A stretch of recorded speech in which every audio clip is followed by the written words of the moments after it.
Radio Espace, les grandes gueules. Leur spécialité, c'est la démesure totale. Tant qu'ils ne changeront pas, nous ne changerons pas non plus. Les grandes gueules, à suivre tous les jours sur la radio d'opinion. Radio Espace. Tous les matins, nous vous donnons rendez-vous si vous voulez savoir comment se porte la Guinée, évidemment. En ce lundi 17 septembre 2018, nous allons continuer le débat. Titi, ouais, Tamba, voilà, allez-y. Bah absolument. L'agité, Tamba. J'y vais tout droit. Oui. J'y vais tout droit. Et puis, déjà un premier problème. Oui. Des noms comme Copaco, ça ne rassure pas. Bon. Non, mais je le dis pour commencer, mais ensuite, Oui. de Copaco, vous avez vu ce qu'il a fait dans les fonds. Ouais. Il y a fait ce qu'il veut, nos fonds. Ils nous disent que ça existe. Ah, Bokar va y revenir tout à l'heure. Si les fonds existent, pourquoi est-ce qu'ils n'existent pas là où ils doivent exister?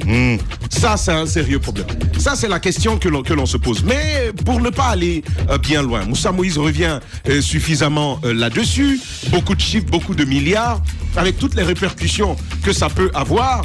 On essaie de faire ce qui se passe ailleurs, sauf qu'à la différence, les autres le font pour le bénéfice de tout le peuple. Ici, en Guinée, on le fait pour le bénéfice des uns. Quand on vous fait nommer ministre, vous imaginez les obligations qui vous attendent. Oui. Mais à la différence, au lieu de s'inquiéter de ce que va être le résultat, en Guinée, on fait la fête à la maison. On invite des gens, on tue des bœufs, il y a de la musique et on fait ce que l'on veut. Moi, j'ai tout simplement envie de dire ce matin, Monsieur le Premier ministre, voilà, lui, il faut l'interpeller, ce Kassori Fofana. Il a dit qu'il venait lutter contre la corruption. Ouais. Et il avait demandé des preuves de cas de corruption. Eh bien ça, ce sont des éléments. Au lieu de continuer à dire c'est des journalistes qui n'ont pas été suffisamment formés, Lamine, je vais devenir là-dessus. Au lieu de dire que ce sont des journalistes qui n'ont pas été formés, eh bien, essayez déjà de savoir ce qu'il en est, très précisément. Plutôt que de penser que nous, journalistes, assis dans nos studios, et que de nos studios, notre objectif, c'est de nuire, comme l'autre, il a dit, on ne procède pas de volonté de nuire, on procède de volonté d'informer. Ouais. Il y a cette obligation qui est là. Au-delà d'être journaliste, le fait de suivre l'information au quotidien, il faut savoir qu'on est concerné par ce qui est en train de se faire. Moussa l'a dit, 20 millions de francs guinéens pour sauver une vie. Pendant ce temps, des gens se tapent des milliers de milliards en francs guinéens. Qu'est-ce qu'il en est? À un certain moment, je pense qu'il faut se réveiller. Il y a eu pas mal de cas de vol. Sauf que le problème du vol, c'est ça, Ouais. l'insatiété. Les Tu grandes voles gueules. aujourd'hui suffisamment. Demain, si c'est des mains que tu volais, demain, tu vas voler des mains et des pieds. Oui. Ensuite, tu vas y apporter de la bouche, tout le reste autour pour voler, tout simplement. Mais voyez l'effet à un certain moment, voyez l'impact que ça a sur le vécu du Guinéen. Des Guinéens qui ne trouvent pas à mettre une graine dans la marmite. Des Guinéens qui ne réussissent pas à se soigner. Des gens qui veulent aller à l'école, mais impossible. Il y a de ces Guinéens qui ont une seule culotte pendant des années. Ouais. Qui sont obligés de la faire laver et de s'asseoir à côté pendant que la culotte, elle sèche, pour la remettre et ensuite sortir au village. Il y a de ces Guinéens ici. Des Guinéens qui n'ont pas l'accès à l'eau. Simplement, c'est un besoin de base. Mais on le prend. L'eau qui doit normalement vous apporter la santé, l'eau vous tue en Guinée. Parce que simplement, elle n'est pas potable. Mais combien de points d'eau potable est-ce qu'on aurait pu créer avec ces gaps financiers que l'on nous propose? Et on vient nous dire, on vient constater dans un rapport, le Premier ministre, j'imagine qu'il l'a, on vient constater dans un rapport qu'un seul directeur, sa petite maison à lui, consomme plus de carburant qu'une unité industrielle. Mais c'est en Guinée que ça se passe. On en parle, mais personne ne se dérange. Et dès que vous essayez d'en parler, on va vous dire non, ils sont contre la gouvernance. Eh bien, eux, c'est nous qui les finance. C'est un autre pan de l'UFDG, les grandes gueules. Mais vous imaginez où nous sommes à un certain moment. Il faut se réveiller. Kassori veut apporter une bonne gouvernance. Eh bien, voilà où il faut commencer. Ce sont des éléments à prendre en compte. Autrement, arrêtez de nous parler de ce genre de discours et laissez-nous faire notre travail. Les grandes gueules. Je crois que c'est à se demander si à quelle fin on commandite les rapports, les inspections. Est-ce que ce qui est étalé là sur la place publique, ces chiffres qui sont énoncés, bon sang de Dieu, ce ne sont pas des chiffres qui viennent de nous, les grandes gueules, Lamine.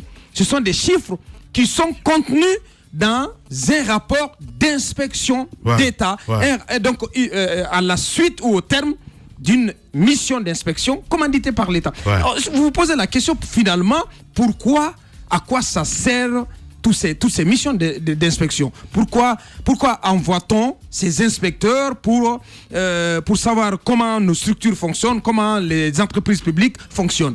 Parce que à la fin, les rapports sont compilés, sont déposés sur la table de qui de droit, ouais. Mais rien n'est fait. Ouais. Ces rapports existent depuis très longtemps. Ouais. Il a fallu tout notre entregent diplomatique pour pouvoir nous procurer des copies de ce rapport.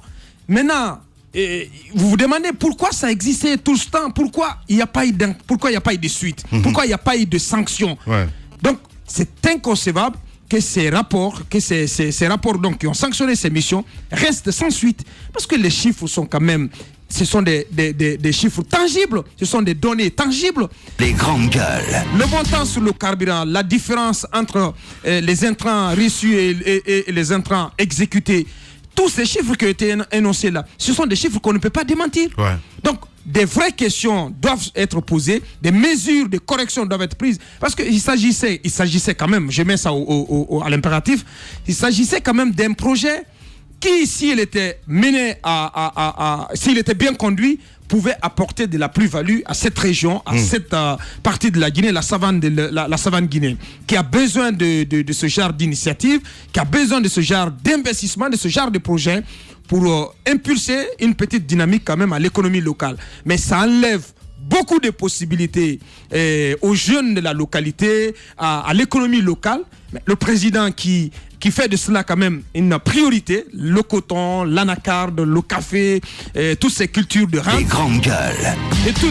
De toute évidence, le président n'a pas le contrôle sur ces projets personnels donc qu'il entend booster. Vous allez du côté de Bokeh, la filière anacarde est en souffrance. Vous allez du côté de la Guinée forestière, toutes ces initiatives qu'il veut, donc auxquelles il veut donner un certain souffle nouveau, ce sont des initiatives qui souffrent. Mais vous vous demandez depuis 8 ans, mais qu'est-ce que le professeur Alpha Condé réussit finalement à booster dans notre pays? Le secteur agricole qui lui tient tant à cœur, ce secteur ne marche pas. Donc, la preuve éloquente quand même est là avec ce projet coton qui a été tué, qui a été assassiné, qui a été dégradé. Il faut faire quelque chose pour pouvoir le tirer donc de cette torpeur. Allez-y, Madame Hiro. Non, mais moi j'imagine. Je voulais insister sur le cas de Copaco. Vous dites comment? Copaco. Ce partenaire, donc qui vend les fibres de la Guinée à l'étranger. Moussa parlait de ce chiffre de 54 milliards. Il y a cet autre rapport d'inspection qui établit que plus de 4 millions d'euros manquent à l'appel. Moussa, il a bien fait de le dire. Après les révélations de la semaine dernière, une source proche du dossier nous a dit que l'argent a été rapatrié. Les grandes gueules. Tout ce qu'on attend, ce sont les preuves les preuves qui établissent que ces montants ont été bel et bien rapatriés en Guinée. Parce qu'il s'agit de l'argent de la Guinée. Ouais. Il en est de même de ce qui doit être exigé de la Banque centrale. Ouais. C'est 21 millions d'euros, la mine. C'est pas c'est pas une invention. C'est pas des cacahuètes. C'est pas une invention. Ouais. Et je pense que le gouverneur même l'a rappelé dans sa version qui a été présentée au chef de l'État. Et on l'a rappelé ici. Lorsqu'il y a eu cette rencontre qui a été donc présidée par le ministre de la Défense, Dr Mohamed Djani, sur instruction du chef de l'État, pour parler de cette affaire de 21 millions d'euros. La principale résolution qui a sanctionné cette rencontre, c'était que si tant est que ces montants existaient, ou qu'il existait sur la planète Terre, que ce montant soit rapatrié. Ouais. Ce qui est à dire, c'est de demander tout simplement à MSS, au lieu d'aller faire des écrits par-ci, par-là, pour se justifier, pour essayer de se blanchir, tout ce que l'opinion guinéenne demande sur cette affaire de 21 millions de dollars, c'est de ramener cet argent. C'est aussi simple que ça. Que MSS soit ait la capacité et vraiment on va dire quoi, l'indulgence vraiment de nous ramener notre argent, de ramener cet argent, parce que tant que cet argent ne rentre pas, n'est pas ramené n'est pas rapatrié, l'opinion ne sera pas convaincue que cet argent existe. Lorsque nous avons rencontré le gouverneur, Moussa est là, Moussa ne me dira pas le contraire. Nous avons posé la question de savoir au sujet des 21. Il nous a dit que les 21 millions sont en cours d'encaissement, positionnés quelque part. Les grandes gueules. Quelque part où exactement, nul ne sait. Bien, allez Titi. Il faut que l'argent revienne. Ouais. C'est comme si on suppliait MSS de nous rendre notre argent. Le MSS devrait avoir l'obligation, plutôt l'obligation de rapatrier ce montant. Et nous vivons dans un monde du numérique aujourd'hui. Vous ne pouvez pas effectuer une transaction et que ça ne laisse pas de traces. La preuve est que toutes les révélations qu'on a faites ici, c'est avec des preuves à l'appui. Avec même quelquefois les bordereaux de décaissement, d'encaissement. Si on n'a pas obtenu, comme on appelle, la pièce justificative du rapatriement de ces 21 millions d'euros, c'est justement parce que le rapatriement n'a pas été fait. Mais quand moi je pense par exemple au projet Coton, à tout ce que ça pouvait faire en Haute-Guinée, tous ces jeunes qu'on pouvait employer avec tous ces milliards dont on parle là, je me demande quelquefois qu'est-ce que ces hommes qui font ces détournements ont à la place du cœur. Les grandes gueules. Parce que c'est tous les jours, c'est des jeunes qui meurent, qui partent à l'aventure, qui meurent dans le désert, dans la Méditerranée, juste parce qu'ils ne trouvent pas ce qu'il faut ici. Vous imaginez, je parlais hier avec une dame qui est rentrée de là, mais qui me dit, voyez l'Arabie Saoudite, c'est un pays désertique, ils n'ont rien.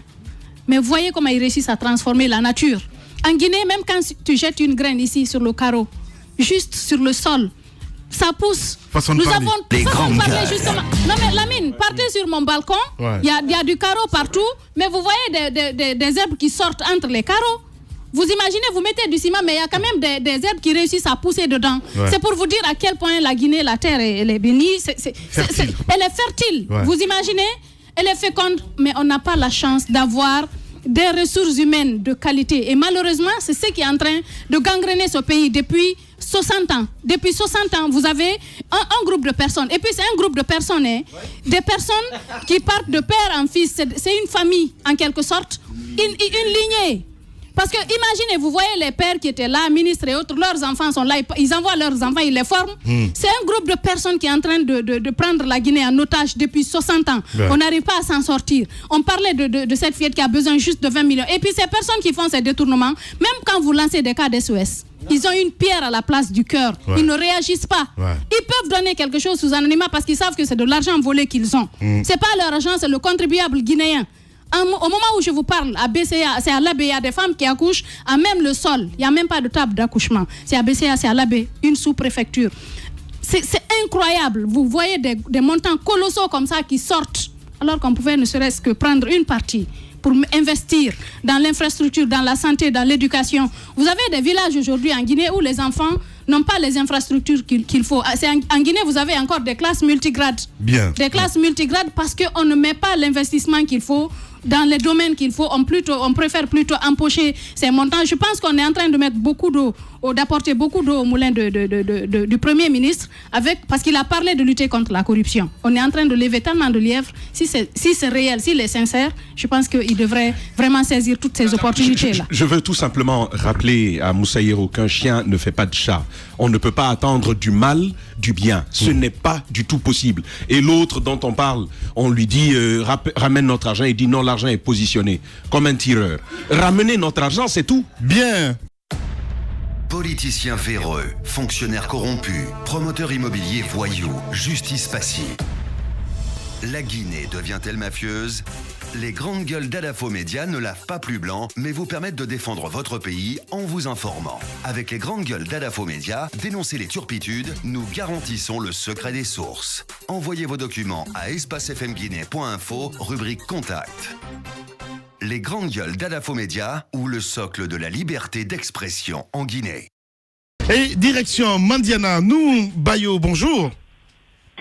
Bonjour. Bienvenue dans cette émission Les Grandes Gueules sur Radio Espace à Abakar. Nous, ce qui continue donc d'indigner l'opinion, c'est ce cas de mort, ce jeune Bérété donc, qui a été fauché par balle. Vous étiez parmi les manifestants ce jour, ce jeudi noir, on va dire comme ça, du côté de Mandiana. Qu'est-ce que vous savez des circonstances de ce drame?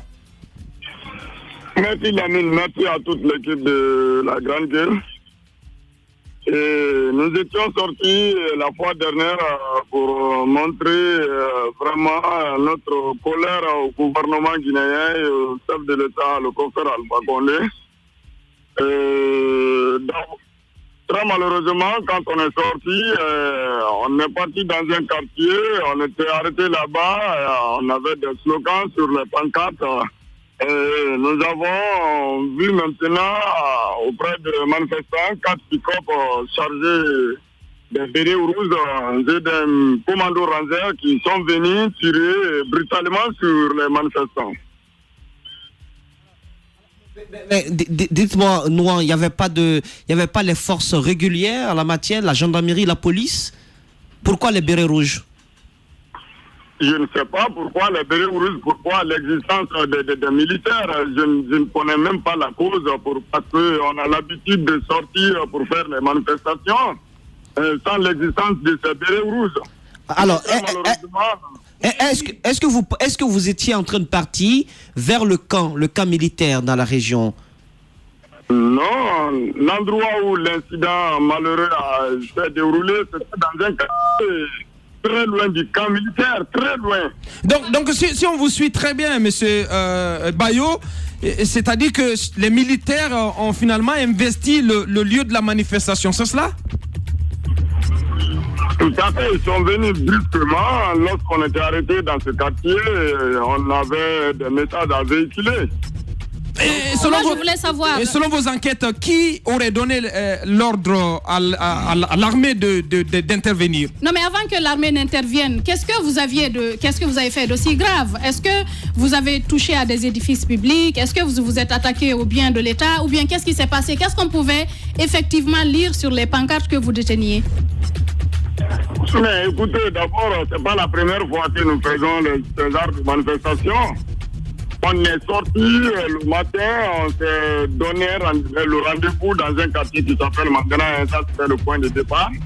Et dans ce quartier, il n'y a aucun lieu public. On a évité de passer sur tous les lieux publics pour pouvoir éviter les dégâts. Voyez-vous, on s'est retrouvé à Mandana 1, on a pris l'itinéraire, directement on s'est dirigé sur ce quartier. Encore sur ce quartier, il n'y a aucun lieu public. On a traversé le marché de la commune urbaine, on est venu, on n'a pas jeté des cailloux. On est venu directement au quartier où il est là pour véhiculer notre message. Donc, on était là-bas en train de véhiculer le message. Brusquement, comme ça, on a vu ces bérets rouges. Ils ont commencé tout simplement à tirer sur le manifestant. On se pose la question. Pourquoi l'existence de ces bérets rouges? Dernière question, Nouam Berete, suite à ce cas de mort et aux autres cas de blessés, il y en a 2 qui sont des cas graves qui ont été évacués sur Conakry et Kankan, si je m'abuse.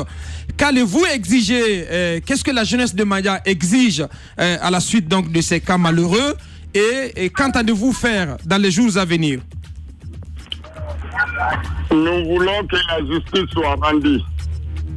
Nous voulons que la justice soit rendue pour identifier les militaires qui ont tiré. Bien. Et connaître la personne qui leur a donné l'autorisation de sortir pour tirer. Parce que c'est des militaires, ils ne peuvent pas sortir comme ça pour tirer s'ils n'ont pas reçu l'ordre. Voyez-vous, nous connaissons la procédure. Donc, nous attirons l'attention sur la communauté internationale. Nous avons perdu un de nos confrères suite à notre nos réclamations légales sur nos propres droits. Vous savez, Mandjana est un fief incontesté du RPG Arc-en-Ciel. Nos parents ont tout fait pour ce parti, pour ce président. Et donc, si aujourd'hui, au moment du feu général Lansana Conté, Mandjana a enregistré des cas de mort encore, et on a consommé tout cela pour attendre ce régime. Et si on se voit encore tué par ce même régime, donc nous voulons que la justice soit rendue pour arrêter les coupables et traduire à la justice. Voilà, nous en Bayo en direct ce matin chez les Grandes Gueules. En tout cas, merci beaucoup. Nous on va revenir forcément sur cette actualité. Merci à vous à terminer ce matin, mesdames et messieurs. Dans un instant, sur Espace TV, c'est la rediffusion donc du journal, le 22h, avec l'équipe de Moussa Moïsila. Et sur Radio Espace, c'est Arnaud Béché que vous allez retrouver évidemment pour Zik. Laisse passer la matinée avec qui, voilà, vous allez rester jusqu'à midi, à qui nous disons bonjour d'ailleurs, Arnaud Béché.